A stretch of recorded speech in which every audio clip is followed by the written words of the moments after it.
Kanina po day akong lutoon karon adobong tiil sa manok. Request na sa among bata kay nalamian daw siya atong last na akong luto ani. Perting pangutana niya nganong Adidas daw ang tawag ani. Lisod po dong kung habayanas. Unya kay masuko baya ni dili matubag iyang mga pangutana. Tubagan ninyo ni Be nganong Adidas ang tawag ani. Paundangon pa jud tag hikay kay tan-awon sa daw nako sa Google.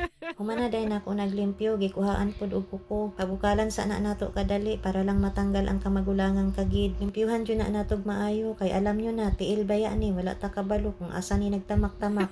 Lami daw ning tiil sa manok kay kargadog collagen, magwapa daw ta ani, ma-blooming. Ang pangutana kung madutlan pa bata.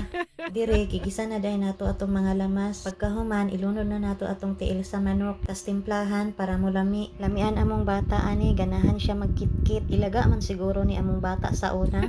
Natimplahan na day nako na diha, gibutangan po na kog dahon ng laurel, oyster sauce ug toyo, tas imikos-mikos lang, gibutangan po na kog tubig para malaga pa jud siya. Lami po daw ni ipulutan, shout out sa mga palaigit. Dili na ko ka-relate kay alam nyo na nagbag-o na baya ta. Pero wala ko katisting ani sa una. Lahi man gud among pulutan, katong absent, katong wala. Alam nyo na marites baya ta. Ay, tirang man day ang tawag sa una. Ibutangan po dahil na ako nagsiligrin. Pasensya na lang jud ka dong kay nahubas, walay sabaw, wala kay ibaho. Kit-kit na lang jud ka, ipakita na lang jud nga ilaga ka sa una. O diba na ay ebidensya? Sige tindog, balik-balik sa lababo kay manghinaw. Kay ngano, pilit daw kaayo sa iyang kamot. Og siya pa, mi, lamian ko ba, pero perting pilita.